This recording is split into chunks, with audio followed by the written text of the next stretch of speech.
Previously on the Not So Korean podcast, featuring Eugene Kim.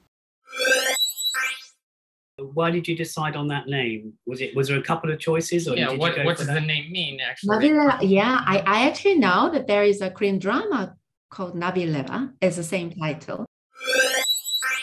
This is just a quick note to say that although you may have heard in the last episode that Nabilera is from a poem by Jung Ji-young, it is actually by Choi Jin-young.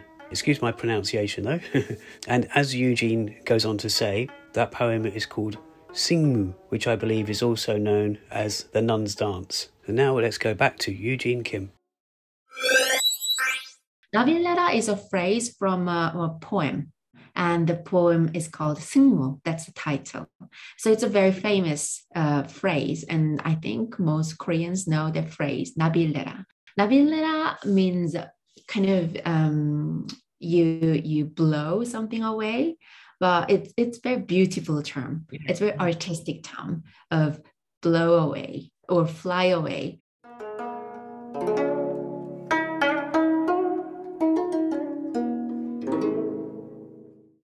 Welcome to the Not So Korean podcast. Before we start this episode of the NoSoKoPo and part 2 of our interview with Eugene Kim, we'll just play about 3.5 minutes from part 1, a selection of snippets, call it. The three of us talked about so much in part 1, but these few minutes will give you a flavour for the conversation as a whole. Enjoy!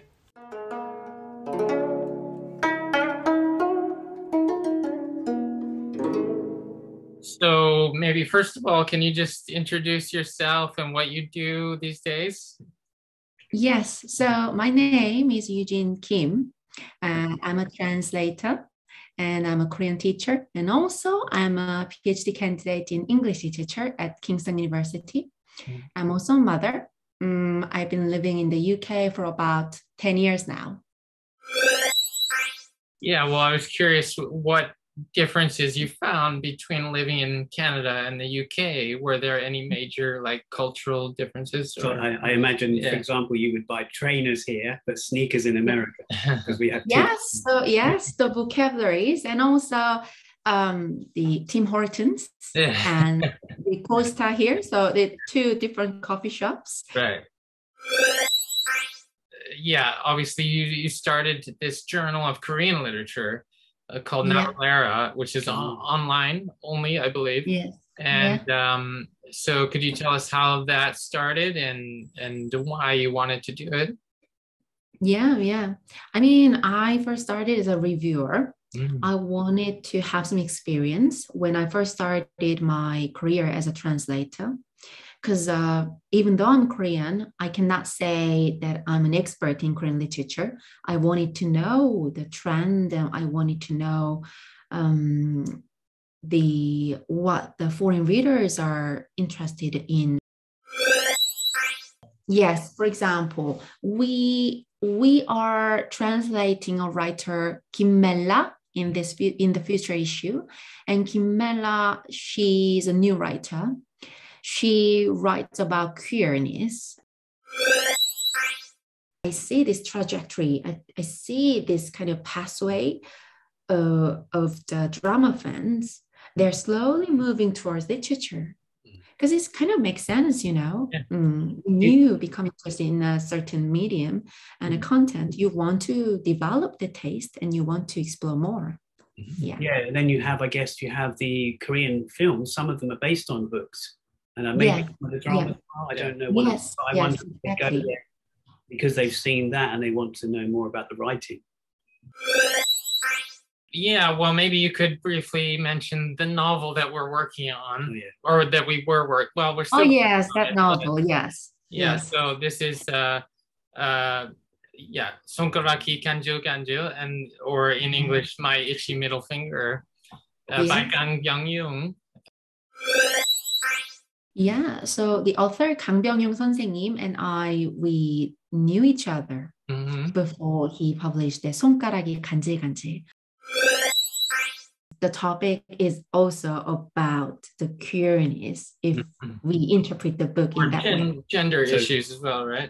It is a gender issue, and I think the cover is also there are hints. The color of the colors Yes. Like a literal translation, sometimes it doesn't make sense. And even though it makes sense, it's not fun sometimes. So you have this urge to create something more. Sometimes you have this urge to edit. Sometimes you have the urge to just take a whole bit out. But then you're not sure because you're a translator.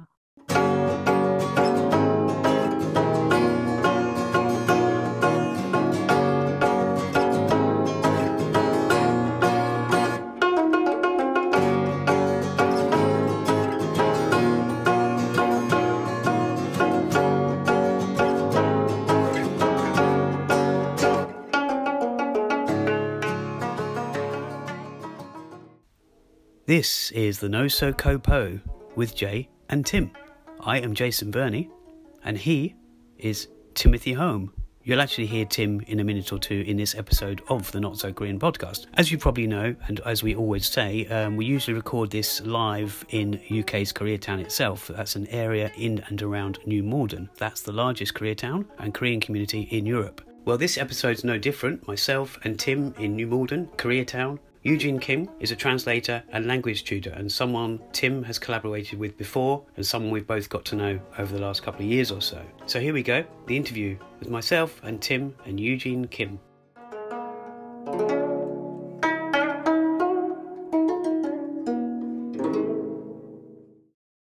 And just lastly, before I get off this subject, and then I'll let Jason ask some more questions, but do you have any advice for people who maybe want to become a literary translator, like from Korean to English? And do you think it is actually, sustainable job or career? And I wonder if it's different advice to what Tim has. Yeah. Yeah. To be a translator, you just have to become a reader first. Because if you don't read a lot, you don't have your own voice. And translation eventually, it's about the nuance, I think. So to deliver the right tone to the reader and to deliver what you think and what you feel as an agent of the writer to the reader. Yeah. And to do that, you have to become the reader of that original work. And you just have to read other novels and other voices so that you can situate this work that you're translating amongst those other works. So if you enjoy reading and if you want to become creative while being faithful to the original writing, then maybe being a translator could be your vocation. And of course, it's not a cushy job. Yeah. There's a lot of time investment and also lots of patience.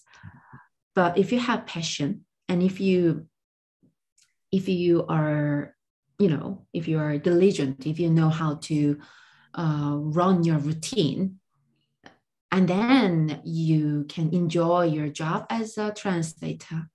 I think I've been living as a translator purely because of my passion, I think. Because in terms of reality, it's not really a sustainable job. It's hard to describe, but it is, especially because nowadays you have this AI translator. So maybe the whole industry is under crisis. Not yet, but it will probably. Yeah. Do you worry about that? Like in the future that there won't be any place for a translator anymore, and maybe we'll just all become editors or readers or something. I still have a faith in literary translation. I don't think the robots can do it. So I still have the faith in literature and art. But maybe the technical translation and the other fields that require translation, I don't know, some of the tasks, and most of the tasks, maybe they can be replaced with a machine translator. Yeah. I don't know. What do you think? Yeah, it's hard to say. I mean, there's this phrase that if you give monkeys enough time, eventually they'll write the complete works of Shakespeare. but I Yeah. never believed that that's possible. So to me, yeah, I don't think that an AI could ever, replace a human completely in translating a novel. But I don't know. Because they'd also have to know the cultural differences, wouldn't they, as well? Because even if they think they put it, there's so much in Korean culture. Yeah, that's a great comparison. The monkey and Shakespeare. Yeah, I agree. Yes, because usually when a machine replaces a human job, machine does the job and human becomes a manager. That's how it works usually. But I don't think that applies to translation. Even though we should accept the flow of the machine eventually, I think we should do the base work. We should do the translation, and then maybe machine can comment something, but then we still have an authority to say yes or no. Right. Yeah, that's my imagination about the future. Good. Okay.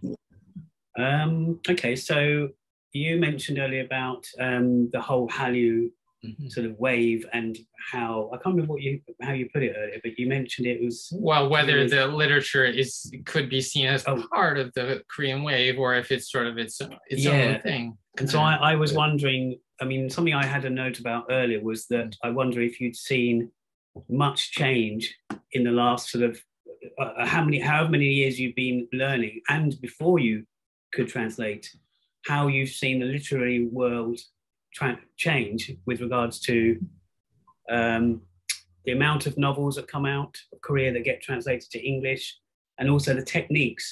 Have they changed much in the time that you've been doing it? I know it's a while, but I can comment a bit about the change in the style, maybe. Yeah, that'd be good. Yeah. The Korean literature, maybe it's a marketing or maybe it's really a trend, but it's becoming very fashionable and stylish, especially in the UK. I'm not sure about America and other countries, but in the UK, it's been regarded as a young voice. Okay. So we have some independent publishers that publish exclusively Korean novels and poems. And the book covers are so stylish, and also the content and the way the translators write and translate the language is just so beautiful, not just artistically. It's just something very different and even odd, but it makes sense. And they have to deliver the Koreanness throughout the language choice. I think they're very skillful. And also the readers, I think, readers are also young, because of this Netflix and all Hallyu influence, I think. And the industry, in terms of industry, yes, it's becoming really large. You remember like a few months ago, there is the Korean week, Culture Week, and there's a display in a Foyle's bookshop. And I was so glad to find all these. Oh, yes. It's in the middle of the London, So I really felt that, this is now one of the, world literature now. I mean, Korean literature has been one of the world literature, obviously, but it's just the feeling that I get nowadays, and also the exposure in the media, and the events, the Korean authors book talk. What else? Yeah, I know what you're saying. I mean, even 10 years ago, obviously there weren't so many books being translated. Yeah, that's what it felt like to me. But even you mentioned the covers; they weren't that. Now they look like they works of art. Very stylish.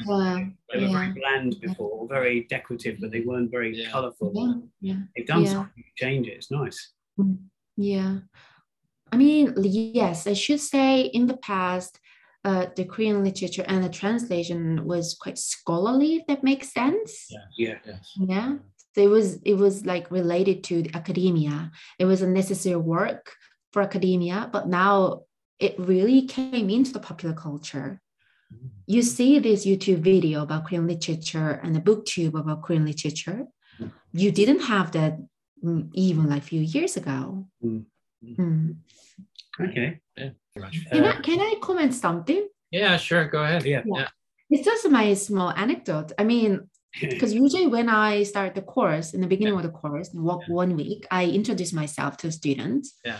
And then I usually introduce myself as a person from somewhere from Seoul. I don't really mention my city name. Really? But then the students really wanted to know the name of the city I came from. Yeah. I was like, do you really want to know? Do you think you will know the name? And then they say, oh, gone. So I say, Incheon. And then they say, oh, I know the city. Yeah, well, Incheon Airport, right?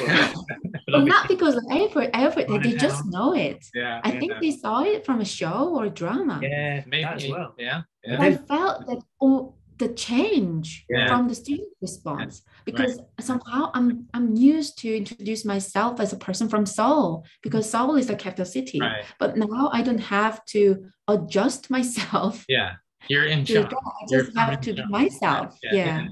I mean, there's so it was great. Yeah. Yeah, and of course you have other authors, Korean authors are doing well, like Han Kang from Gwangju. Yeah. So that's maybe people are realizing there isn't just Seoul. Yeah, I know. Yeah, because when you do a small talk with your friends at a party, you just say, "Oh, I'm from Seoul," and then that's it. Very easy. But now I don't do that anymore. I'm from Incheon, and then they sometimes know, they sometimes don't know, and then I explain that Incheon is nearby Seoul and blah blah blah. So, but it is a major city. I mean, I think I heard it maybe even overtook Daegu as the third largest city in Korea or something like that. Like. Oh, really? I didn't know that. Yeah. It was the fourth largest, I think, and now it's the third largest, I think. Really? So it is growing. This is what happens to me ever since I came to the UK. I get to hear about the Korean news from my foreign friends. I don't know much about my country. Yes. So I mean, have some of your students, have they actually been to Korea, or you think they just heard about it from other, online? Yeah, some of them they've been to Korea, and some of them they're planning to go to Korea. Right, so they take my course, and then they apply for a study abroad program. Sometimes they just go for a holiday. Yeah. Sometimes they go for the postgraduate studies. They all have different objectives. But maybe yes, because Incheon has an airport, so they know the Incheon because they always check the sky scanner and then they want to book a ticket. So maybe that's why they know Incheon. That's probably part of it, yeah. So do you want to just say a little bit more about your class that you teach at Kingston University and how you got involved with that as well? It's fantastic. Yeah. The class is always full. And this year I'm offering level 3. So it's huge progress, considering that we started the course only 3 years ago. So the story of the Korean course at Kingston University is very Korean. It resonates with the whole popularity of the Korean culture because the course was not launched by the authority. The course was launched by the demand of the students. The students wanted to have the course. So they've been emailed to the director.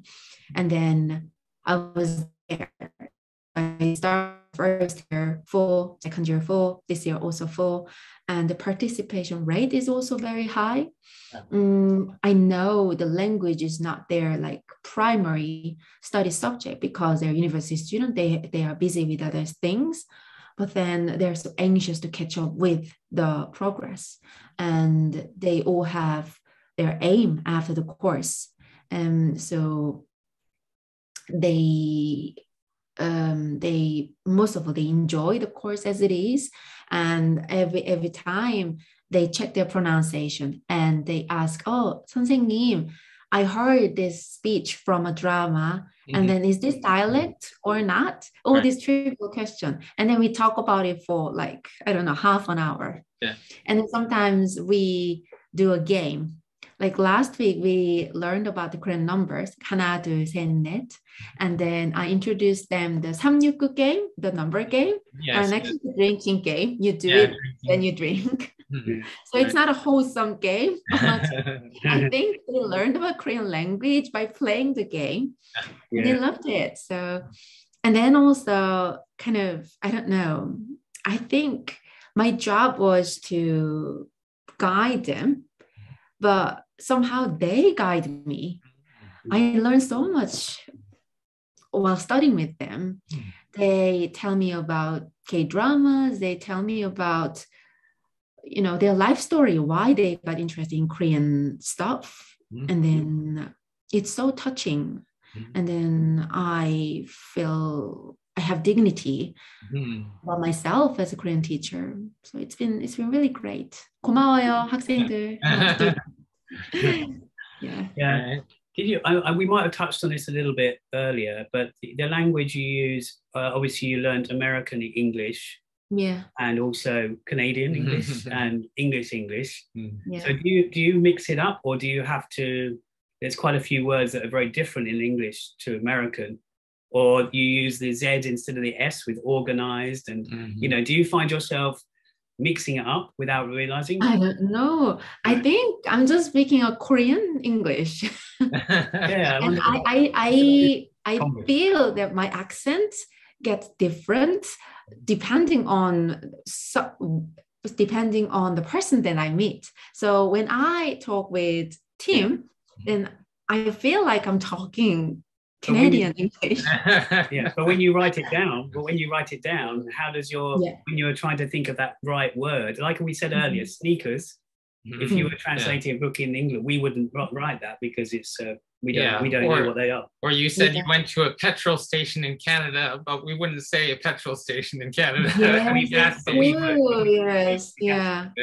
So I wondered how you use that when you're writing a novel. Translating a novel or anything. Do you think, that's not right because I know that's not right in English, or I want to use the American tone? So how does That's a good question. Work? That's a good question because I'm actually quite neutralized in here now. Yeah. So when I was translating the 손가락이 간질간질, I struggled a bit, and the team pointed that out because I was using some British expressions and vocabularies, and I was not aware of that. Yeah. But the main character in the novel, the I is a baseball player, and obviously baseball is American and Canadian, the American thing. Yeah. So it would be suitable to use American English. And then I think things got very weird about my translation. I just didn't know which direction that I should go. It was very mixed up. Yeah. And it was very, very weird, very awkward. So I was like, oh no, what should I do? Yeah, and the thing is, we may have to change it depending on the publisher. Like if we are publishing it in the UK, we may have to change some things for the UK audience, right? Have you ever been approached to translate anything else, like subtitles for a film or something? Have you ever been asked to do stuff like that? Like, you have. And have you ever done that for a short film or for? Yes, so I've translated the subtitles for short videos, and also the media coverage before a publication. And I also do the translation from Korean to English, also English to Korean. I haven't done a film translation though. I'm interested, but I think that's also a challenging job because of the word limit. I had a mid-length film that's been selected in a festival in Korea, and it's Korean and English. So I had a couple of my friends to help translate the English to Korean, and I had to then look at it and see if it was correct. Of course, my knowledge is nothing like Tim's, but I could still see the end of the words. The like you said, now. So I just wondered. It can't be. It's a very different ball game, but at the same time, ball game. That's American. You just have to be very precise to be a subtitle translator, I think, and you have to be witty to contain the nuance in a And you short have to phrase. put it, you have to put it in one sentence or just Yeah, two you could ask Darcy Puckett. I know I have already. Yeah, we have. Well, I know I met him in 2012 when I interviewed him for a documentary that didn't see the light of day. But yeah, no, he's very good. He's I mean, I guess he's very good because I never see the original, but I believe he's very good. He's very good, but I think he's very, very busy. Yeah, very busy. But he also he usually works with the directors quite closely. Yeah. So I'm sure he asks them lots of questions. Yeah. Not sure about things. All I was going to mention was about you have some similar interest to Colette Balmain, and so do you cross paths much? Like, do you chat at all, or do you? I remember once we're friends now. We're almost like friends now. We messaged last night even. Oh, nice. Yes. Colette is my mentor, I should say. We are friends, colleague, and my teacher. She's my everything. Yeah. We first met as a teacher and student. So when I first started my PhD, I was lonely and I wanted to just talk to anyone about my project and about my difficulty about doing the PhD. So I just knocked on the door on the campus, and there was Colette. She was a teacher. So she first read my writing, and then I asked for feedback. And then after she read my writing, she asked, are you interested in Gothic? And then I said, yes. And then she said, I'm doing research about the horror films. And then she turns out to be a film expert in Korean cinema. Yeah. So that's how we got connected, and we became sort of friends. And now it's been like 8 years. And now I'm also a teacher and she's teacher. And I think it was the BTS conference that kind of consolidated our relationship. Okay. So when I was teaching, just started a Korean course, Colette began this big BTS project. And Kingston University had opportunity to host the conference. It was a big conference. We had the scholars and the people from everywhere. And then I was the committee. Colette invited me to join the committee. And now we discuss about what we can do as a team and what we can contribute in academia. Yeah. And we are sort of very similar to each other. I mean, Colette studies about film and she's an expert in film, but she also studies about women's rights as well and drama. So she's very expansive. Yes. And I'm expansive too. I am English literature PhD student, but I'm teaching Korean. I'm a translator. So I'm very expansive too. So we always have something to talk about. We have many shared realms. This is sorry, one more thing. This is to do with Kingston itself, and obviously you and Colette, there's a Kingston connection. Yeah. Also, you mentioned the mental health. We talked about that earlier, but also we interviewed a woman from Mind in Kingston. Do you know about them? Yeah. They specialize in obviously people with mental health issues, but also they actually target as well the Korean community, because like you said earlier, they don't necessarily want to admit that there's they've got a mental health issue or something. Are you aware of Mind in Kingston, or do you know much about their work? Yeah, I've heard of it, but I didn't know that the Korean community. Yeah, they've got a lot of their signage is written in Hangul, Korean, because they want to. Really? Oh, I didn't know about that. Yeah, we only found that out at the festival a few months back. They were looking for some Korean volunteers to work for them, and we met one lady, a Korean lady, a couple of days ago who is doing some volunteer work for them now. Oh yeah, we were at the Sewolo demonstration. No, I just wondered. Yeah. So and the other thing was, I know you mentioned your child. Obviously, we know you've got your baby, but. Yeah. Are you, because obviously it's quite hard work translating, when she gets older, you're obviously going to try and dissuade her from doing translating? Or would you be quite encouraging towards her? I don't know.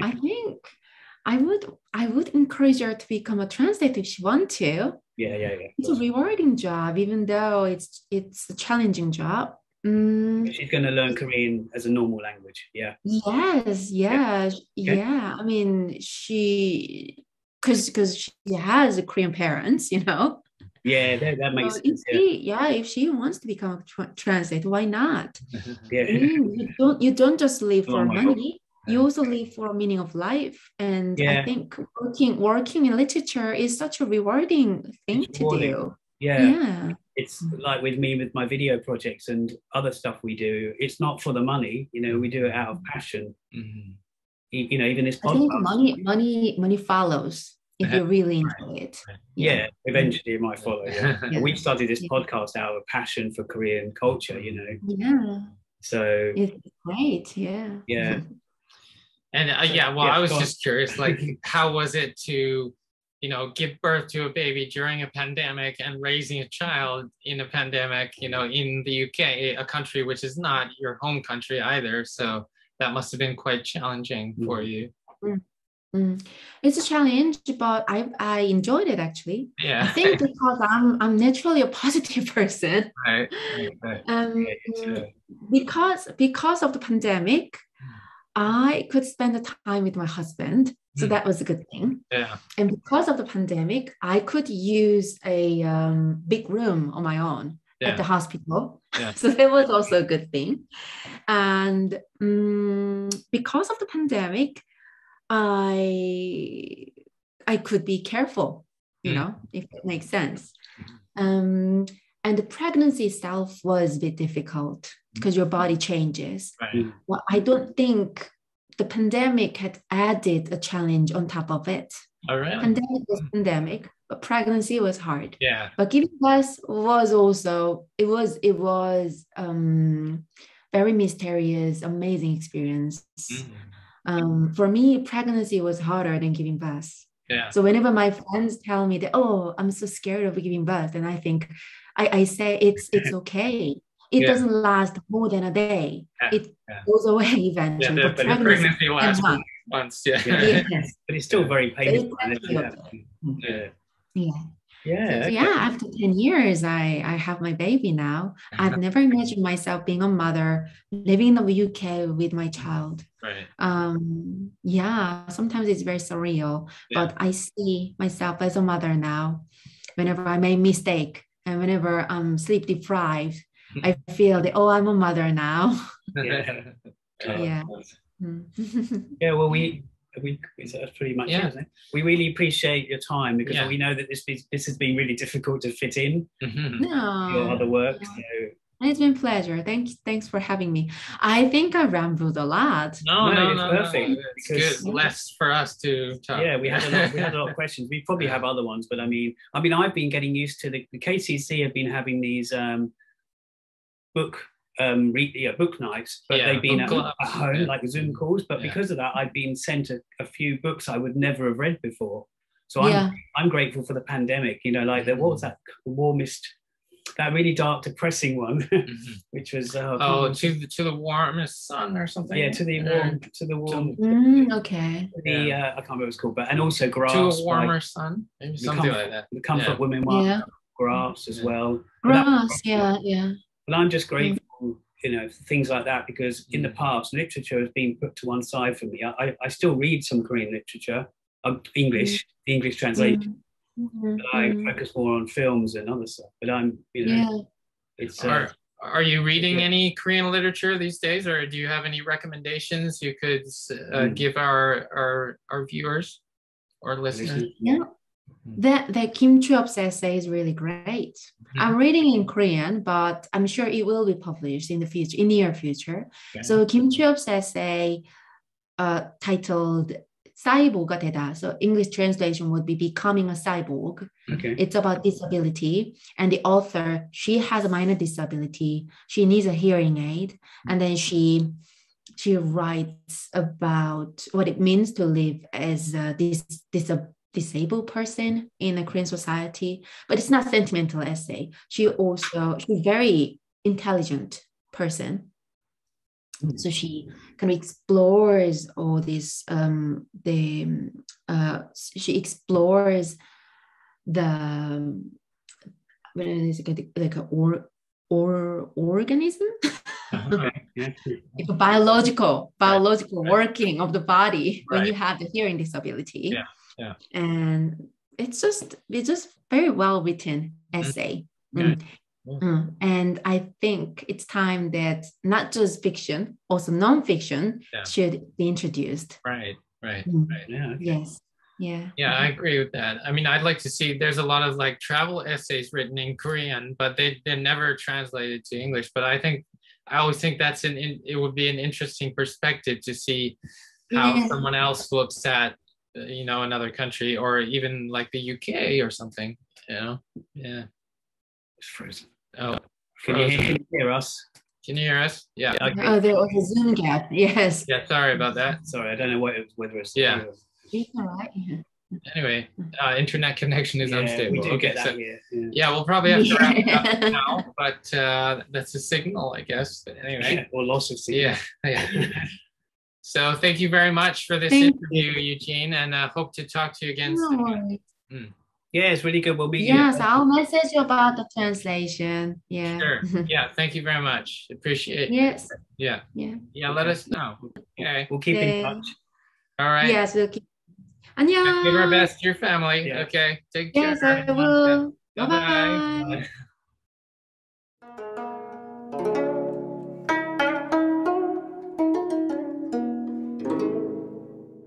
Well, we hope you enjoyed that episode. So that's all from us. 안녕히 계세요.